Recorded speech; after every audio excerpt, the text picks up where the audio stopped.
Apa guys, aku masih tak boleh nak tidur. Apa yang aku boleh cakap lagi?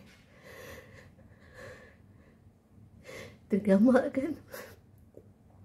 Darah daging aku sendiri buat aku macam ni. Kalau aku nak cakap guys, aku pun ada bukti-bukti kukuh sebelum ni. Dia bersekongkol naik live dengan grup-grup tertentu tu. Ejek aku, ketawakan aku, bahan aku. Itu semua ada bukti kukuh. Tapi aku tak tergamak apa sampai nak buat macam tu. Kalau nak cakap distress, aku pun boleh terjejas emosi aku. Aku fikir macam mana pun dia darah daging aku. Even bapak dia pun pernah cakap dengan aku, tu macam mana pun is darah daging aku. So aku fikir tu. Aku masih berfikir tentang tu. Kalau nak cakap lagi, bapak dia pernah cakap dengan aku yang dia hampir nak kena cekok. Masuk dalam, tak tahu wallahualam kisah apa, aku tak boleh ingat. Aku sampai bersuara dengan bapak dia dah. Aku cakap, Tok Sam, aku takkan tergamak biarkan darah dagingku sendiri masuk kat dalam. Kau perlukan aku sampai macam. Aku akan cuba cari jalan. Aku akan cuba cari jalan untuk untuk tak membiarkan korang faham, tak membiarkan darah dagingku sendiri masuk dalam, sebab aku tak sampai hati nak biarkan dia dekat dalam.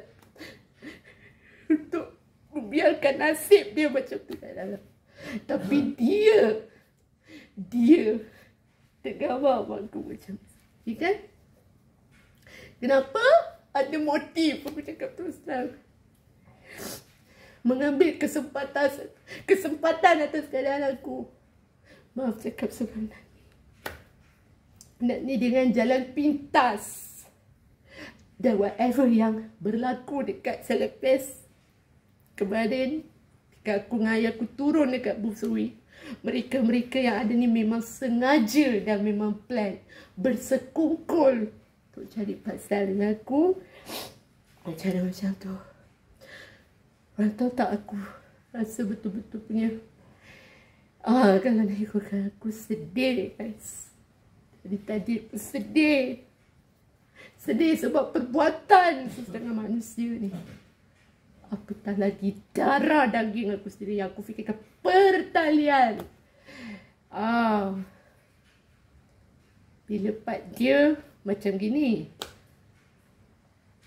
So, apa yang aku boleh cakap lagi? Terima kasih atas perbuatan yang dia sendiri tunjukkan, bukan setakat kat aku. Dan semua yang menonton. Aku kadang-kadang sampai nak nangis, sampai tak nak terkeluar air mata guys. So, ini balasannya. Aku tak cakap aku perfect pun. Aku pun tak cakap aku ni baik mana. Cuma kadang-kadang kita takkan sangka guys, orang dalam sendiri boleh tikam kita dari belakang. Orang dalam. Orang luar yang cakap tu luar gelanggang. Ini ada ikatan. Sanggup buat aku macam gini sekali. Allah ada.